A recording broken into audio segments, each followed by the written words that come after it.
Om Namo Bhagavate Vasudevaya. Om Namo Bhagavate Vasudevaya. Om Namo Bhagavate Vasudevaya.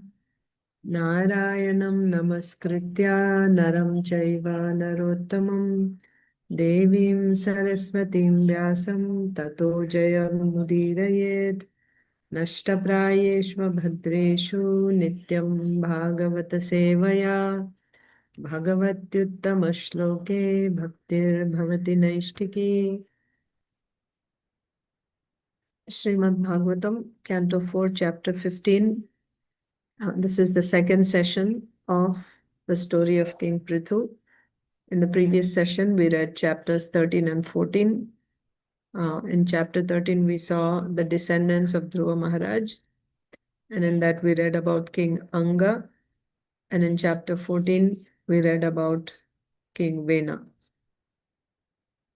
How finally the sages, simply by uttering the sound, they killed King Vena. Then they saw that there was disturbance in the absence of a king.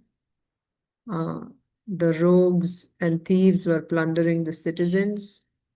So then they decided that Vena, who's actually coming in the lineage of King Anga, who's a great devotee, carries the potency of King Anga,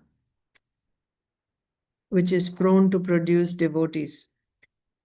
So therefore,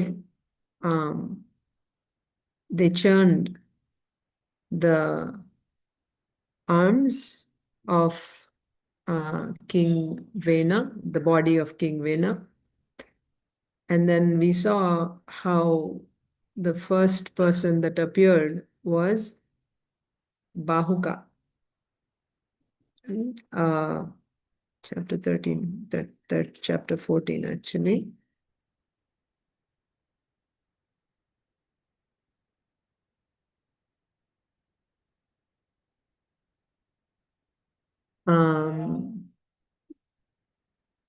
So they churned the thighs of the dead body of King Vena, not the arms. They churned the thighs. And then from that came a dwarf person, and he was named Bahuka. And then he became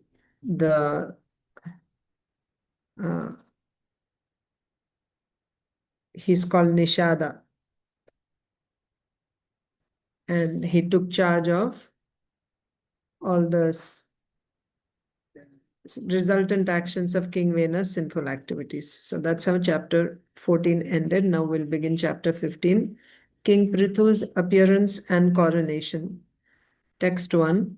The great sage Maitreya continued, "My dear Vidura, thus the Brahmanas and the great sages again churned the two arms of King Vena's dead body." So they first churned the thighs, and from that came Bahuka. And after that, now they are churning the two arms of King Vena's dead body. As a result, a male and female couple came out of his arms. Text 2. The great sages were highly learned in Vedic knowledge. When they saw the male and female born of the arms of Vena's body, they were very pleased, for they could understand that the couple was an expansion of a plenary portion of Vishnu, the Supreme Personality of Godhead. So we can understand by the symbols on the palms, on the soles of the feet, there are certain specific symbols to be found by which you can understand if he is an incarnation of the Supreme Lord. Like that, by various symptoms. The sages, because they were learned, highly learned in Vedic knowledge, they could recognize that the couple was an expansion of the Supreme Personality of Godhead, Lord Vishnu. Text 3. The great sages said the male is a plenary expansion of the power of Lord Vishnu, who maintains the entire universe, and the female is a plenary expansion of the goddess of fortune, who is never separated from the Lord. So here it is said, the male is a plenary expansion of the power of Lord Vishnu. That means so of course this is Pṛthu Maharaj here. So Pṛthu Maharaj is a Jivatma who is empowered with the potency of the Supreme Lord. The potency is also of different types. There is Jnana Shakti, there is Palana Shakti, there is Bhakti Shakti, like this, different types of potencies. The Kumaras are example of the incarnation of the Jnana Shakti of the Supreme Lord. Narad Muni is an example of the incarnation of the Bhakti Shakti of the Supreme Lord. Similarly, here Pṛthu Maharaj is an expansion of the Palana Shakti of the Supreme Lord, the maintaining power of the Supreme Lord.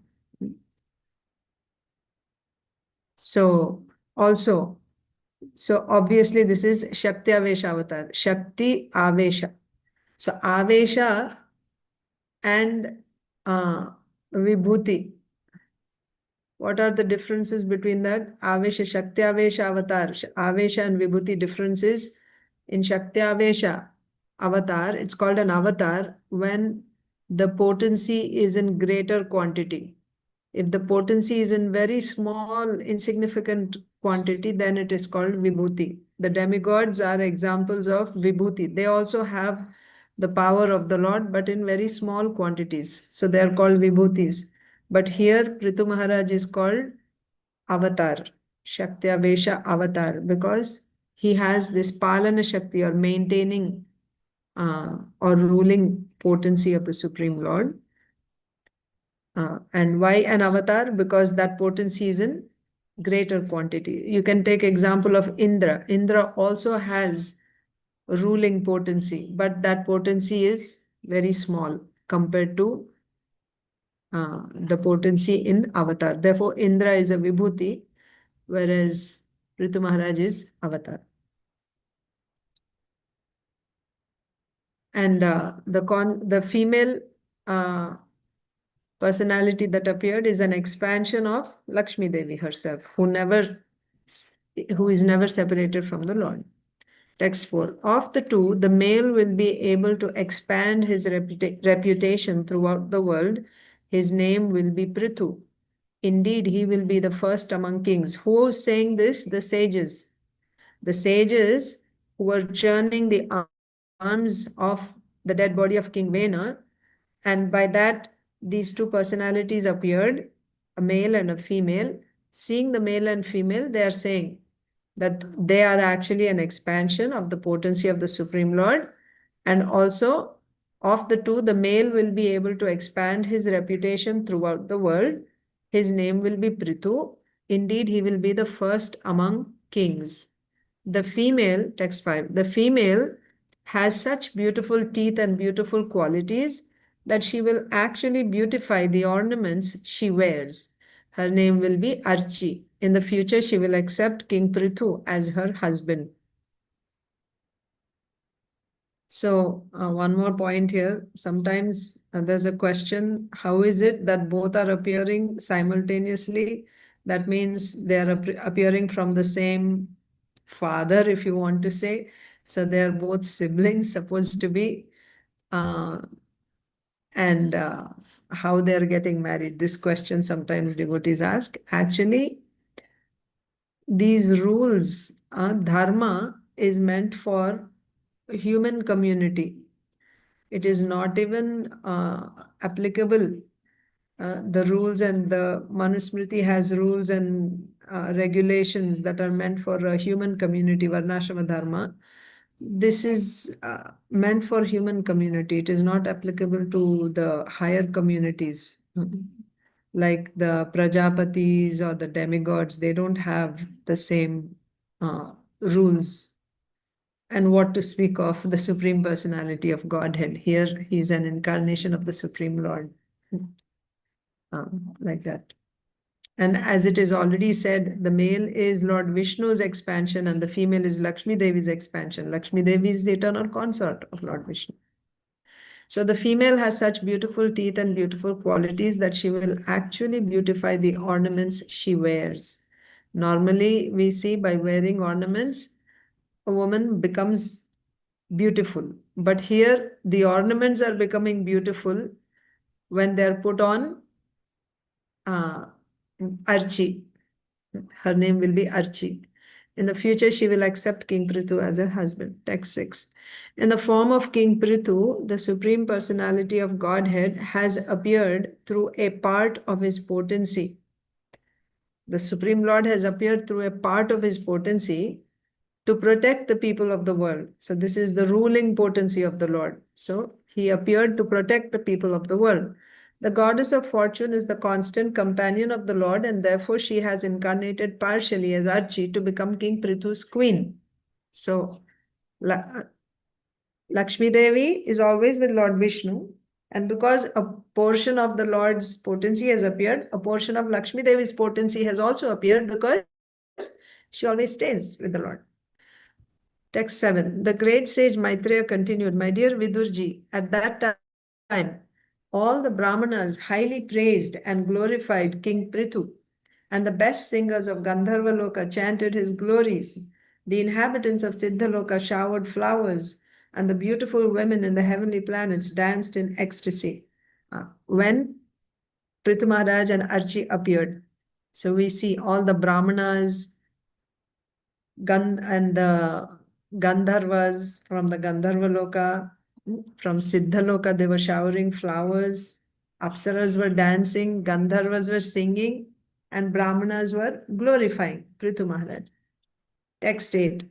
Conch shells, bugles, drums, and kettle drums vibrated in outer space.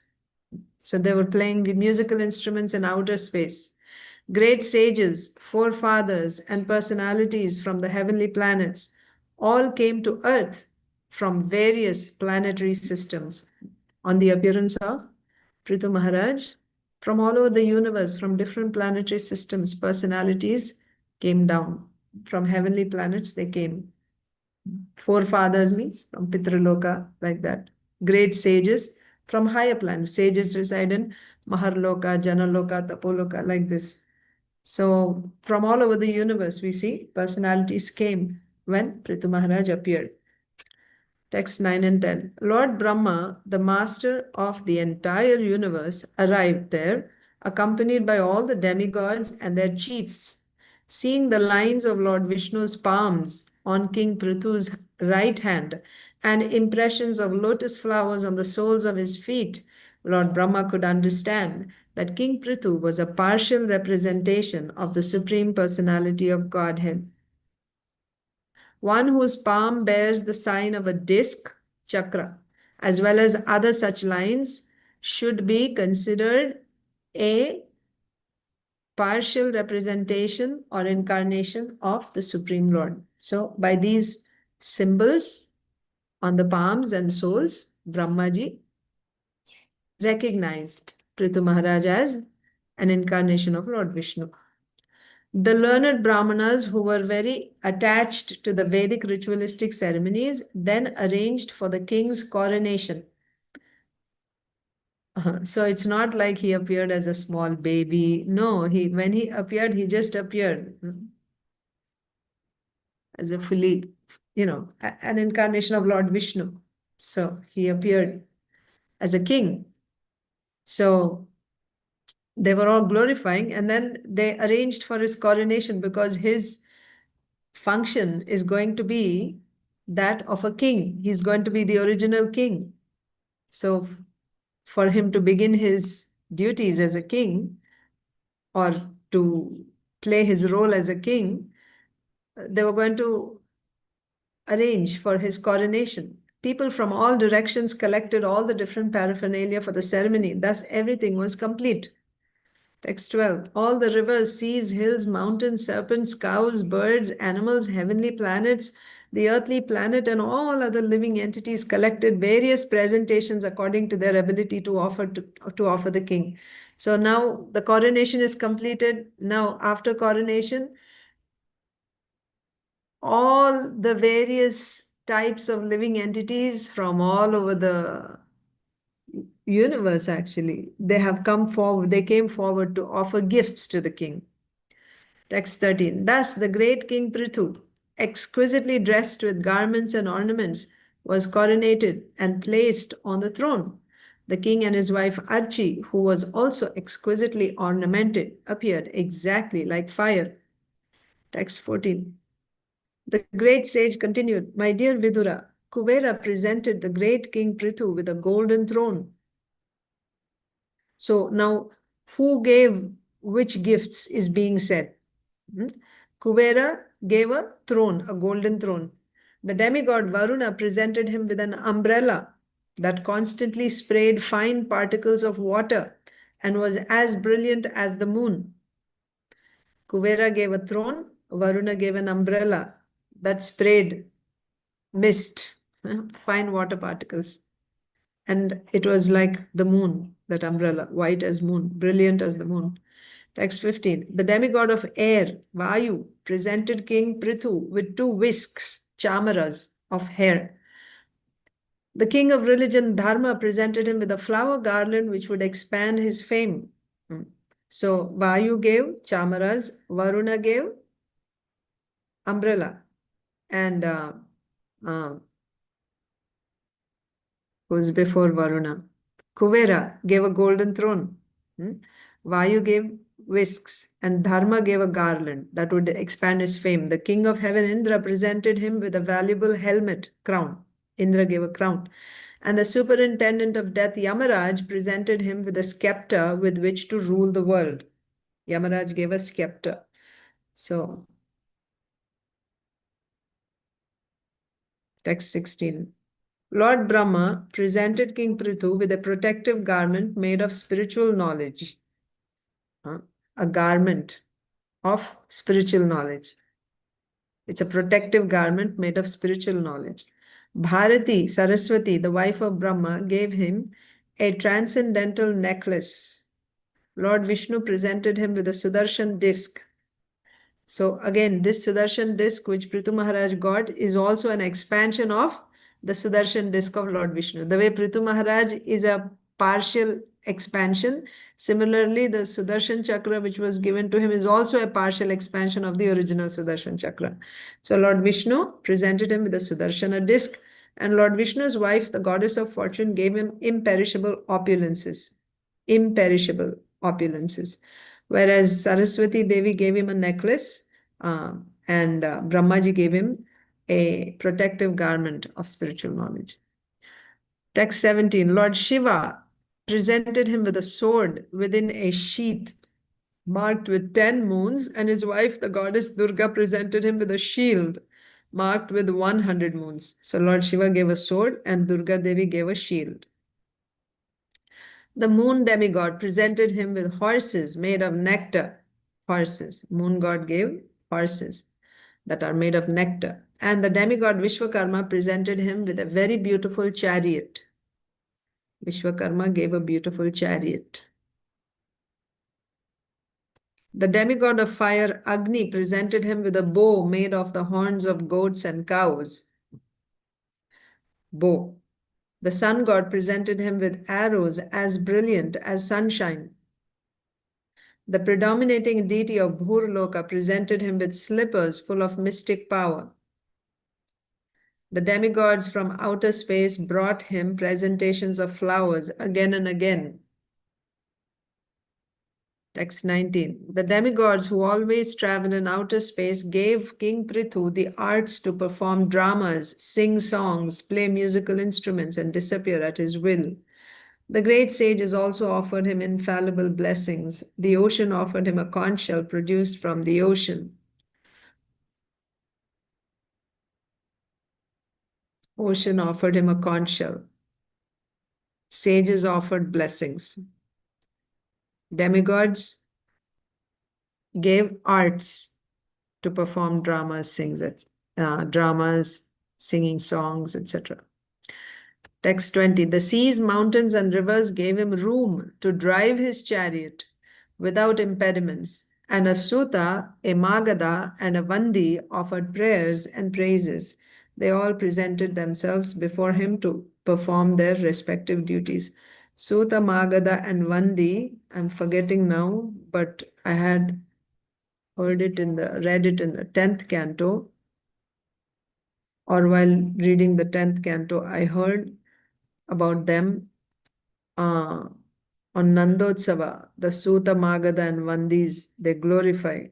So the role of, so there is specifically, there is, who is doing what is said there. What does a Suta do? What does a Magadha do? And what does a Vandi do?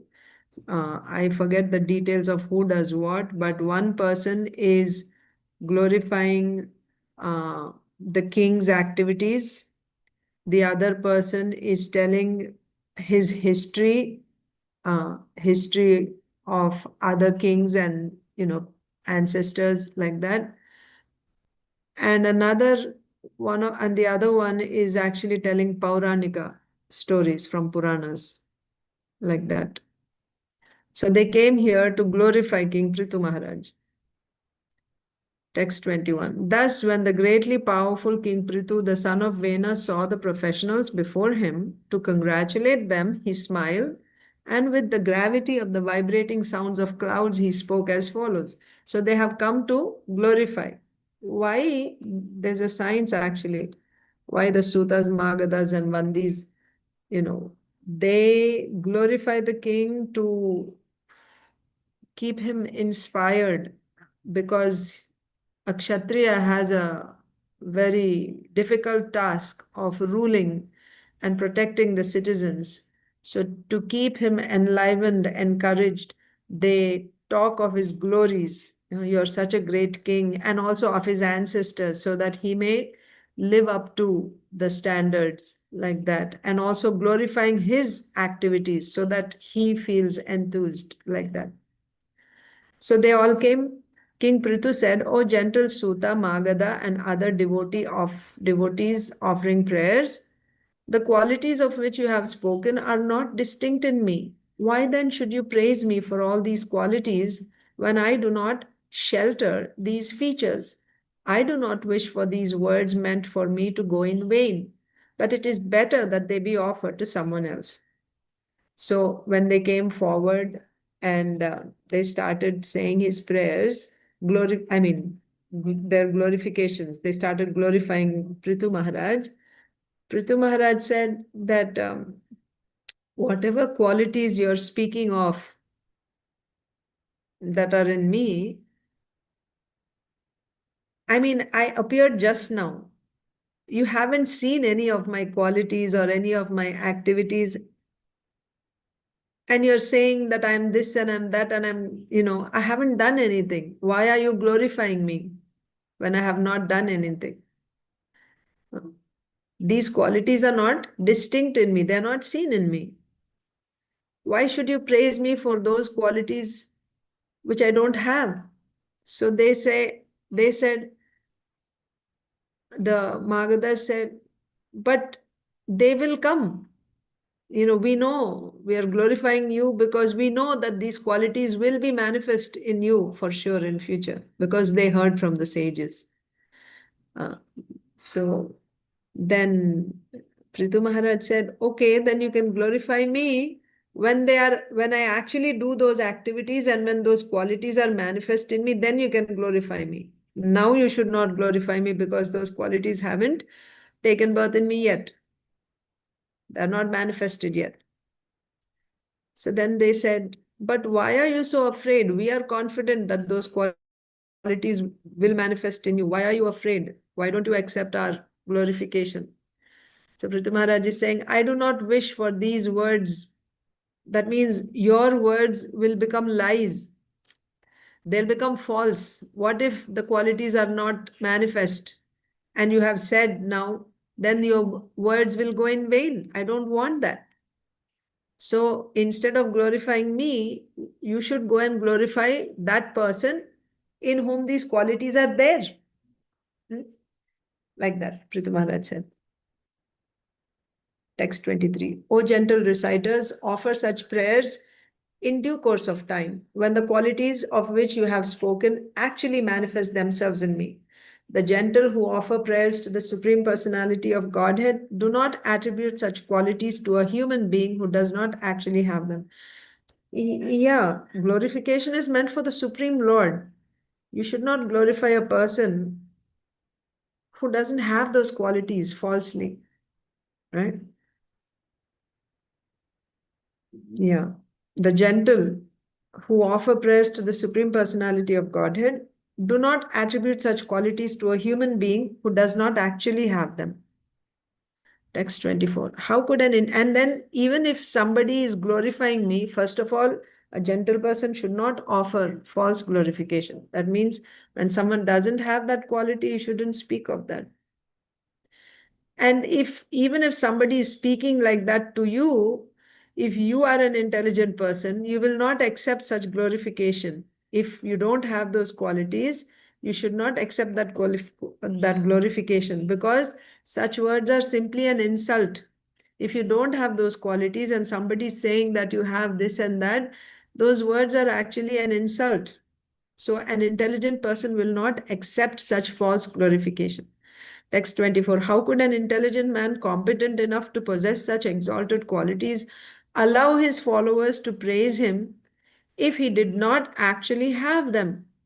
Praising a man by saying that if he were educated, he might have become a great scholar or great personality is nothing but a process of cheating. A foolish person who agrees to accept such praise does not know that such words simply insult him. That's actually an insult. Text 25. As a person with a sense of honor and magnanimity does not like to hear about his abominable actions, a person who is very famous and powerful does not like to hear himself praised. Text 26. King Pṛthu continued, my dear devotees, headed by the sutta, just now I am not very famous for my personal activities because I have not done anything praiseworthy you could glorify. Therefore, how could I engage you in praising my activities exactly like children, like small children? You keep praising them and they just become happy, whether they have those qualities or not. But how can I, you know, uh, allow that? Like, foolish children do. I cannot allow that. Next, chapter 16, praise of King Pṛthu by the professional reciters. So the Suttas, Magadas, and Vandis glorify Pṛthu Maharaj anyway. Let us see. Text 1. The great sage Maitreya continued, while King Pṛthu thus spoke, the humility of his nectarian speeches pleased the reciters very much. Then again, they continued to praise the king highly with exalted prayers as they had been instructed by the sages. So the thing is, they're saying that Pṛthu Maharaj had said, I don't want your words to go in vain. I don't want your words to become false. So they are saying, we know that our words won't become false because we are not whimsically glorifying you. We have been instructed by the great sages. We have been inspired and instructed by the great sages to glorify you in this way. The sages' words won't become false. They are the ones who are inspiring me, instructing us to praise you. So we are not afraid that our words will become false like that. So while King Pṛthu thus spoke, the humility of his nectarian speeches pleased the reciters very much. Then again they continued to praise the king highly with exalted prayers, as they had been instructed by the great sages. The reciters continued, text 2. Dear King, you are a direct incarnation of the Supreme Personality of Godhead, Lord Vishnu, and by his causeless mercy you have descended to this earth. Therefore, it is not possible for us to actually glorify your exalted activities. Although you have appeared through the body of King Vena, even great orators and speakers like Lord Brahma and other demigods cannot exactly describe the glorious activities of your lordship. So, we are trying to glorify you, but the fact is nobody can glorify you because you are nobody can glorify you completely because you are an incarnation of the Supreme Lord. Text 3. Although we are unable to glorify you adequately, we nonetheless have a transcendental taste for glorifying your activities. We shall try to glorify you according to the instructions received from authoritative sages and scholars. Whatever we speak, however, is always inadequate and very insignificant. Dear King, because you are a direct incarnation of the Supreme Personality of Godhead, all your activities are liberal and ever laudable. So they're saying that whatever we say is not adequate, still we will do it. Why? Because we have a taste, a transcendental taste for glorifying your activities. That's why. Because you are a direct incarnation of the Supreme Personality of Godhead, all your activities are liberal and ever laudable. Text 4. Thus, this King Maharaj, so now their glorification begins. This King Maharaj Pṛthu is the best amongst those who are following religious principles. As such, he will engage everyone in the pursuit of religious principles and give those principles all protection. So he's going to engage all his subjects in performing their dharma, and also he will protect dharma. He will make his citizens follow and he will protect dharma. He will also be a great chastiser to the irreligious and atheistic. See, Pṛthu Maharaj is also setting example for a proper king, how a proper king should be. He should engage all the subjects in following dharma. He should protect the principles of dharma. So that means he will be setting example himself in following dharma. He will make sure that everyone is following their particular dharma. And also he will punish and chastise those who are not following dharma. Text 5. This king alone in his own body will be able to, this king alone in his own body will be able in due course of time to maintain all living entities and keep them in a pleasant condition of manifesting himself as different demigods to perform various departmental activities. That means a king has, we saw earlier also, the potency, when we were reading about King Vena, a king has the potencies of a portion of the potencies of the various demigods. So that is why here it is said that this king alone will be able to maintain all living entities and keep them in a pleasant condition by manifesting himself as different demigods to perform various departmental activities. Thus, he will maintain the upper planetary system by inducing the populace to perform Vedic sacrifices. In due course of time, he will also maintain this earthly planet by discharging proper rainfall. Text 6. This king Pṛthu will be as powerful as the sun god, and just as the sun god equally distributes his sunshine to everyone, King Pṛthu will distribute his mercy equally. Similarly, just as the sun god evaporates water for 8 months and during the rainy season returns it profusely, this king will also exact taxes from the citizens and return these monies in times of need. So, like the sun is distributing sunshine equally, Pṛthu Maharaj will distribute his mercy equally to all the citizens. And another example is like the sun is evaporating water, and again that water is sent back as rain. Similarly, King Pṛthu will collect taxes and again return it to the citizens in times of need. Text 7. This King Pṛthu will be very, very kind to all citizens, even though a poor person may trample over the king's head by violating the rules and regulations. The king, out of his causeless mercy, will be forgetful and forgiving. As a protector of the world, he will be as tolerant as the earth itself. Yes, so he's very kind to his citizens. Even if a poor person tramples over his head by violating the rules and regulations, the king will be forgetful and forgiving. That means he'll be very tolerant like the earth. Text 8. When there is no rainfall and the citizens are in great danger due to the scarcity of water, this royal personality of Godhead will be able to supply rains exactly like the heavenly king Indra. Thus, he will very easily be able to protect the citizens from drought. So he's able to supply rains because he carries the potency of Lord Indra and protect the citizens from drought. This King Pṛthu Maharaj, by virtue of his affectionate glances and beautiful moon-like face, which is always smiling with great affection for the citizens, will enhance everyone's peaceful life.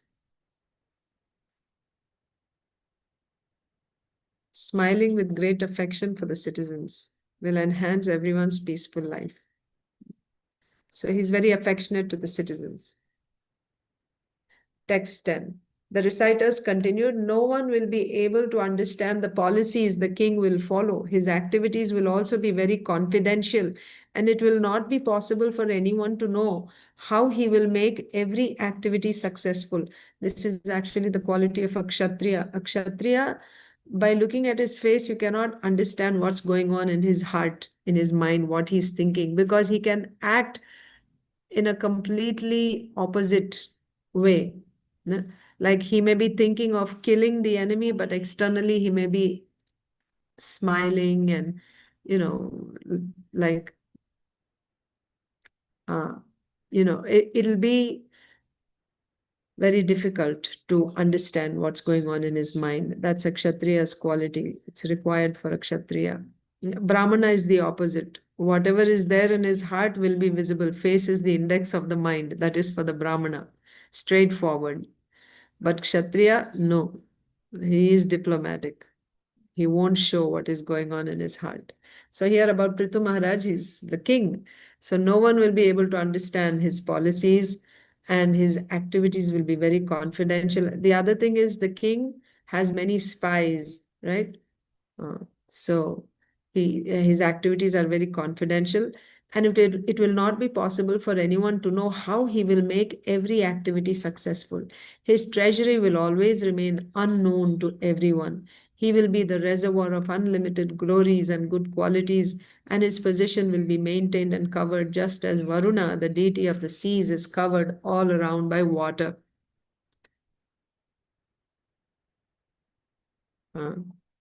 Text 11. King Pṛthu was born of the dead body of King Vena, as fire is produced from arani wood. So fire is coming from wood. Like that, Pṛthu Maharaj, right, who's like fire, effulgent like fire, is coming from the dead body of Vena. Like that. Thus, King Pṛthu will always remain just like fire, and his enemies will not be able to approach him. Indeed, he will be unbearable to his enemies. For although staying very near him, they will never be able to approach him, but will have to remain as if far away. No one will be able to overcome the strength of King Pṛthu. So that's the comparison of fire. For the enemies, they won't be able to come close to him, like you cannot go close to fire. Text 12. King Pṛthu will be able to see all the internal and external activities of every one of his citizens. He's able to see the internal activities and external activities. Still, no one will be able to know his system of espionage. Espionage is spying. So the spies. So through his spies, who are the eyes of a king? A king sees his kingdom through his spies. The spies are the eyes of a king. And for the Brahmanas, who are the eyes for a Brahmanas? Shastras. They have Shastra Chakshu. They see the world with the eyes of Shastra. And Kshatriyas see the world with the eyes of the spies. So the king Pṛthu here will know the internal and external activities of each and every one of his citizens, yet no one will be able to know his system of espionage, and he himself will remain neutral regarding all matters of glorification or vilification paid to him. So whether somebody is blaspheming him or glorifying him, he'll remain neutral. He will be exactly like air, the life force within the body, which is exhibiting internally and externally, but is always neutral to all affairs. Yes. Life force. Text 13. Since this king will always remain on the path of piety, he will be neutral to both his son and the son of his enemy. If the son of his enemy is not punishable, he will not punish him. But if his own son is punishable, he will immediately punish him. Yes. Lord Krishna also says this. He did it, right? He said, I will kill my own Varahadev, right? Varahadev and Bhumi Devi's son is Narakasura. And once Sri Chaitanya Mahaprabhu uh, appears in front of Murari Gupta in the form of Varahadev, appears in the form of Varahadev. So there, reassuring Murari Gupta, Sri Chaitanya Mahaprabhu says, he is now in the form of Varahadev. He's saying, I'm telling you this truth, Murari. Please hear with full attention, with all your heart. Uh, I will not tolerate if anyone even looks at my devotee with a, if anyone even touches my devotee with a bad intention, like trying to attack a devotee, I will not tolerate, even if it is my own son. I will finish him, I will destroy him if he attacks my devotees like that. And then he explains how he killed his own son, Narakasura, whom the Lord had actually trained nicely in all Shastras and Dharma, and he became a great king. However, because of bad association with demons like Banasura, he started to take pleasure in um, torturing people. Then, as a result, the Lord just killed his own son. So, like that. Here also, we are seeing that Pṛthu Maharaj, he uh, he's so, because he's so pious, he will not punish even an enemy's son if he's not punishable. And if his own son is punishable, he will not refrain from punishing. Text 14. Just as the sun god expands his shining rays up to the Arctic region without impedance, the influence of King Pṛthu will cover all tracts of land up to the Arctic region and will remain undisturbed as long as he lives. Yes. Text 15. The king will please everyone by his practical activities, and all of his citizens will remain very satisfied. Because of this, the citizens will take great satisfaction in accepting him as their ruling king. Text 16. The king will be firmly determined and always situated in truth. He will be a lover of the Brahminical culture and will render all service to old men and give shelter to all surrendered souls. Giving respect to all, he will always be merciful to the poor and innocent. So, important point, he's a lover of the Brahminical culture. Brahminical culture is this, following Varnashrama Dharma. In a Brahminical culture, where in a Vedic society will have Brahminical culture. Brahminical culture means there is this culture of protecting the Brahmanas, the cows, women, old, and children. This is Brahminical culture. A society where such Brahminical culture is followed, that is the Vedic society, Varnashram society.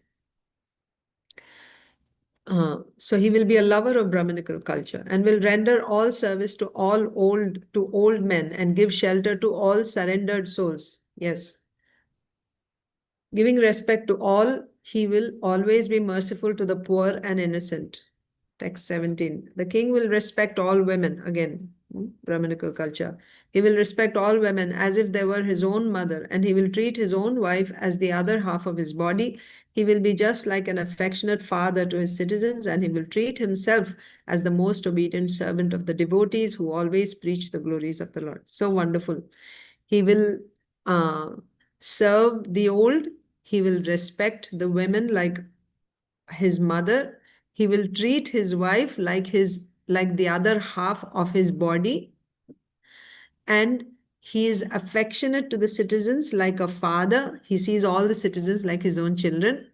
And he will see himself as a servant of the devotees of the Lord who are preaching the glories of the Lord. Text 18. The king will consider all embodied living entities as dear as his own self, and he will always be increasing the pleasures of his friends. He will intimately associate with liberated persons, and he will be a chastising hand to all impious persons. He will intimately associate with liberated persons, because who are the guides in society? Brahmanas are the guides, but higher than Brahmanas are Vaishnavas, the liberated persons, the topmost. So either Vaishnavas, or you can say even, the Gyanis, the liberated personalities, Paramahamsas. So he will intimately associate with liberated persons, and he will be a chastising hand to all impious persons. Text 19. This king is the master of the three worlds, and he is directly empowered by the Supreme Personality of Godhead. He is without change, and he is an incarnation of the Supreme, known as Ek Shaktyavesha Avatar. Being a liberated soul and completely learned, he sees all material varieties as meaningless because their basic principle is nations. So doesn't have any attraction, what to speak of attachment, for any material things, right? Because they are meaningless and they're all doomed to be finished. So why get attracted or attached to material things? Text 20. This king, being uniquely powerful and heroic, will have no competitor. He will travel around the globe on his victorious chariot, holding, who gave the chariot? Yamaraj. No. Yamaraj gave the scepter. The chariot was given by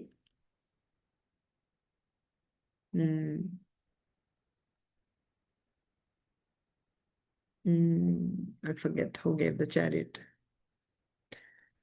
I'll go back and see. Okay. He will travel around. Well, the horses were given by the moon god.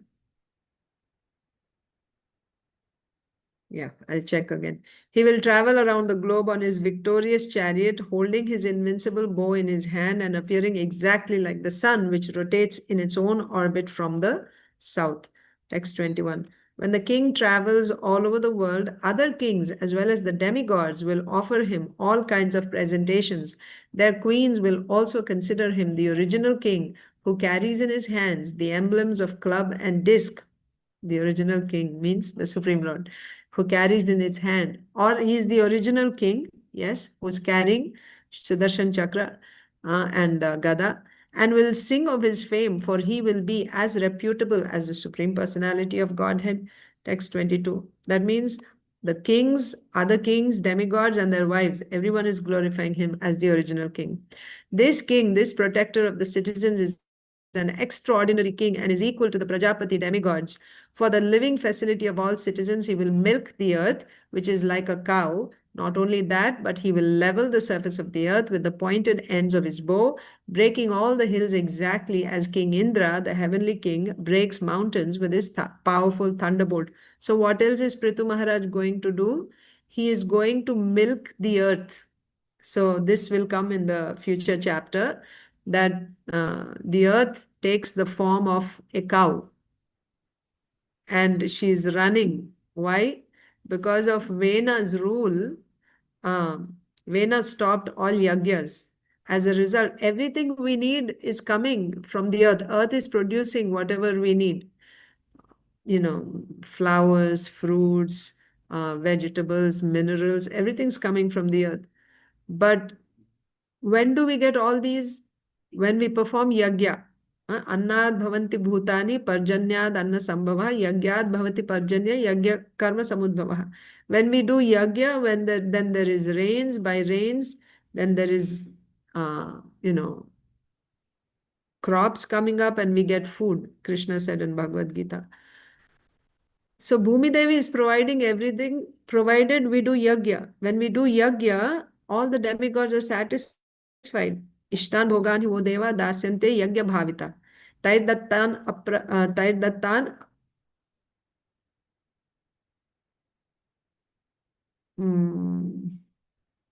what's that verse? Ishtan bhogani wo devo dasyante yagya bhavitaha tair apradayabhyo yo bhungte stena eva saha. Yes. So, in charge of the various necessities of human beings, the demigods are providing whatever they need. And in turn, the human beings are supposed to offer them what after they receive from the demigods, they're supposed to offer them back to the demigods as a thank you and then accept their prasadam. But somebody who, by performing yagya, gets everything from the demigods and does not offer them back as a thank you to the demigods, he's a thief, it is said there. So the point here is when you perform yajna, all the demigods are satisfied because the obedient, those who are not thieves, when they perform yajna, when they get the results of that yajna, they offer that to the demigods. So that's how the demigods become satisfied. So Bhumi Devi is also presiding deity. When you don't perform yajna, then the demigods are not satisfied. Here, Bhumi Devi is also not satisfied. And this uh, Vena had stopped all yajnas. So therefore, Bhumi Devi, she withdrew.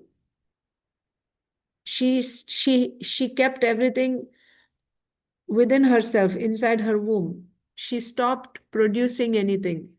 So as a result, all the people became very, out of hunger. No food, no water, no food. So they became very skinny. So when Pṛthu Maharaj appeared, his citizens came in front of him, very skinny and hungry, and they were begging him, please feed us, we are starving. So then Pṛthu Maharaj understood why there is no food. Oh, Bhumi Devi is not giving. So then he took his arrow to shoot Bhumi Devi. So out of fear, she took the form of a cow, thinking that, nobody will attack a cow, and she started running. But Pṛthu Maharaj didn't spare her. Even though she was in the form of a cow, he started chasing after her. So all this will come in the future chapter.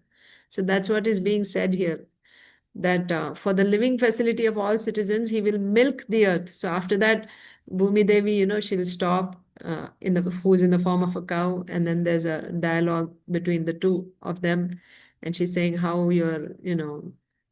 she only gives him the way. She explains how he can actually get everything from her. He has to bring a suitable calf and then milk her, and everything will come. Whatever the citizens need, everything will come.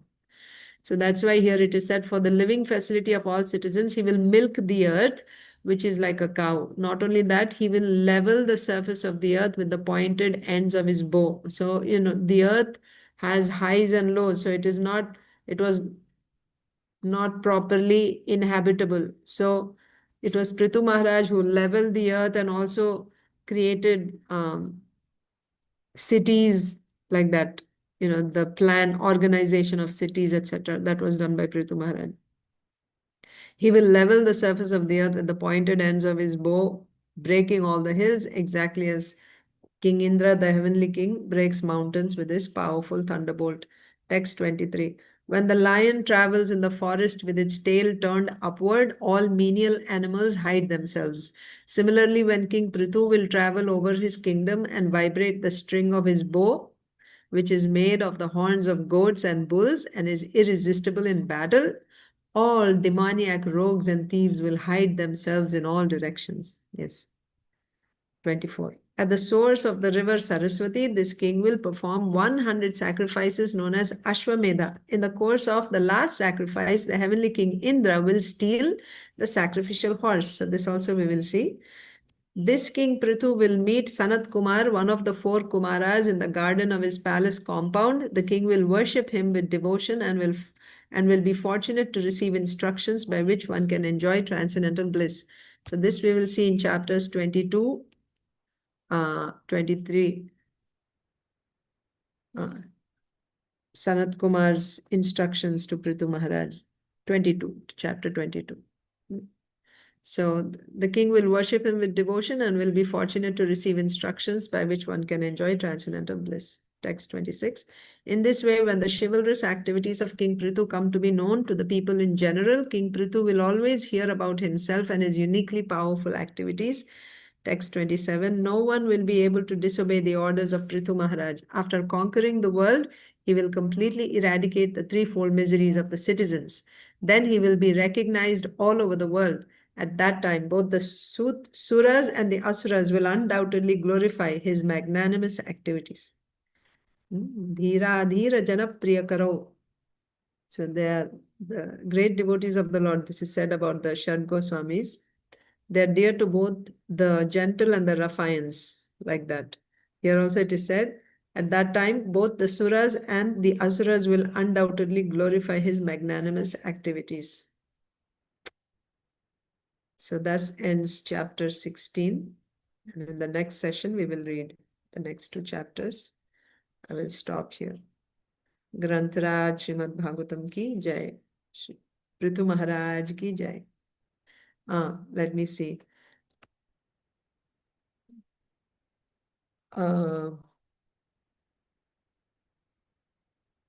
Who gave the chariot to Pṛthu Maharaj?